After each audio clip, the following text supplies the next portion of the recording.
بسم اللہ الرحمن الرحیم۔ محترم ناظرین، السلام علیکم ورحمۃ اللہ وبرکاتہ۔ نگران وزیر اعظم کی مولانا فضل الرحمان صاحب دامت برکاتہم العالیہ کے گھر آمد باجوڑ دھماکے پر اظہار افسوس۔ تفصیلات کے مطابق نگران وزیر اعظم انوار الحق کاکڑ کی جمعیت علماء اسلام کے سربراہ حضرت مولانا فضل الرحمان صاحب دامت برکاتہم العالیہ کے گھر آمد ہوئی ہے۔ مولانا فضل الرحمان صاحب دامت برکاتہم العالیہ کے گھر آمد کے موقع پر نگران وزیر اعظم کے ہمراہ گورنر سندھ کامران ٹیسوری بھی موجود تھے۔ وزیر اعظم انوار الحق کاکڑ نے باجوڑ میں جمعیت علماء اسلام کے ورکرز کنونشن میں خودکش دھماکے پر دکھ اور افسوس کا اظہار کیا اور شہید کارکنوں کے لیے فاتحہ خوانی جبکہ زخمیوں کی جلد صحت یابی کے لیے دعا بھی کی ہے۔ وزیر اعظم نے کہا کہ دہشت گرد عناصر پاکستانی قوم کے حوصلے پست نہیں کر سکتے۔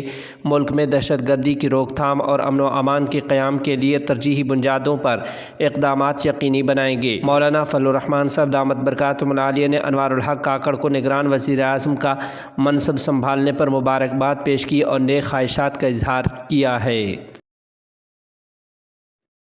عارف علوی نے 1 درجن سے زائد بل دستخط کیے بغیر واپس بھجوا دیے۔ تفصیلات کے مطابق عارف علوی نے 1 درجن سے زائد بل پارلیمنٹ میں نظر ثانی کے لیے واپس بھجوا دیے جو کہ اب غیر معینہ مدت تک زیر التوا رہیں گے۔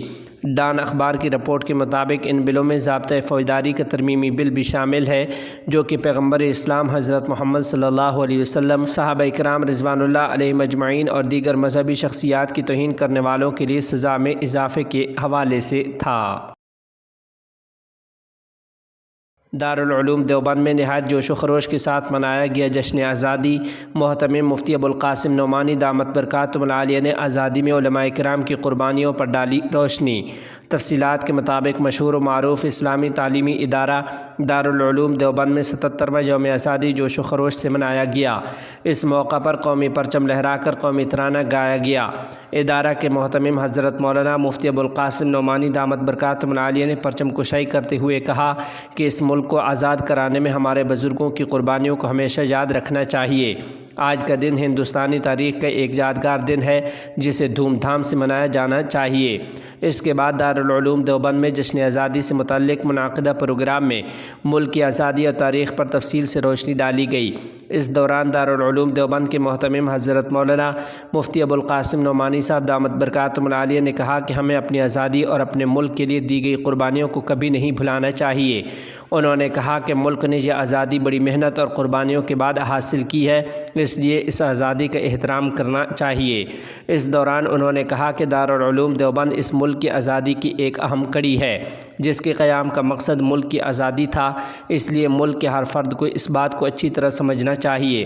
قبل ازیں دارالعلوم دیوبند کے نائب محتمم مفتی راشد اعظمی دامت برکاتہم العالیہ اور مولانا مفتی اشرف عباس قاسمی دامت برکاتہم العالیہ نے ہندوستان کی آزادی کی 200 سالہ تاریخ اور علماء کرام کی قربانیوں پر تفصیل سے روشنی ڈالی اور کہا کہ مسلمانوں کے بغیر اس ملک کی آزادی کی تاریخ مکمل نہیں ہو سکتی۔ اگر کوئی ہے جس نے ملک کی آزادی کے لیے سب سے زیادہ قربانی دی ہے تو وہ مسلمان ہے، اور سب کو یاد رکھنا چاہیے کہ آزادی کا خواب مشترکہ قربانیوں اور محنت سے حاصل ہوا ہے۔ انہوں نے کہا کہ اگرچہ آج ملک میں مسلمانوں کے خلاف ظلم و ستم اور بلڈوزر جیسی کارروائیاں ہو رہی ہیں، لیکن یہ یاد رکھنا چاہیے کہ ملک کی آزادی مسلمانوں کے خون سے حاصل ہوئی ہے۔ یہ ظلم زیادہ دیر نہیں چلے گا بلکہ جیت ہمیشہ حق اور انصاف کی ہوتی ہے۔ اس موقع پر علماء کرام نے امن، اتحاد، انسانیت اور بھائی چارے کا پیغام دیتے ہوئے سب کو بزرگان دین کے نقش قدم پر چلنے اور ان کی تمام تعلیمات کو زندگی میں نافذ کرنے کی اپیل کی ہے۔ پروگرام کا آغاز قاری محمد آفتاب کی تلاوت کلام پاک سے ہوا۔ پروگرام کی صدارت حضرت مفتی ابوالقاسم نعمانی دامت برکاتہم العالیہ نے کی اور نظامت مولانا منیر الدین قاسمی نے انجام دی۔ اس دوران نائب محتمم مولانا عبدالخالق مدراسی، صدر مفتی حبیب الرحمان خیر آبادی، شعبہ انگریزی کے انچارج مولانا توقیر قاسمی، قاری ممتاز احمد اشرف عثمانی، مولانا مقیم الدین اور مولانا عبدالمالک سمیت دارالعلوم دیوبند کے طلباء اور اساتذہ کی بڑی تعداد موجود تھی۔ فتح کابل کے 2 برس مکمل ہونے پر افغانستان میں ریلیاں۔ تفصیلات کے مطابق امریکی زیر قیادت اتحادی افواج کو شکست دے کر کابل فتح کرنے کے 2 سال مکمل ہونے پر افغان طالبان قیادت نے عوام کو مبارکباد دی ہے۔ دوسری جانب کابل سمیت مختلف شہروں میں عوام نے ریلیاں نکالیں اور فتح کابل کا جشن منایا۔ اس موقع پر کابل سمیت مختلف شہروں میں طالبان امیر کے بڑے بڑے پورٹریٹ لگائے گئے تھے۔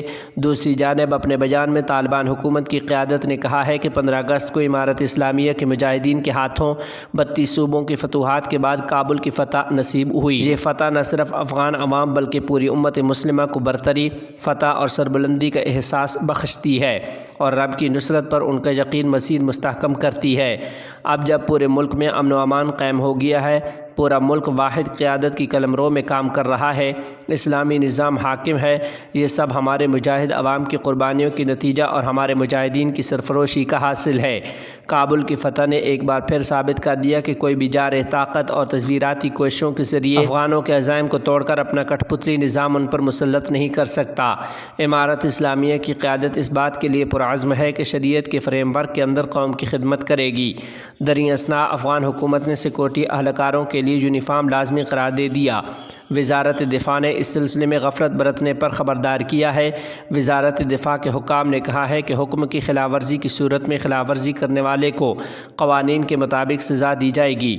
فوجیوں کی جانب سے وردی پہننے سے لوگوں کو یہ تعین کرنے کا موقع ملتا ہے کہ کون ذمہ دار ہے اور کون نہیں۔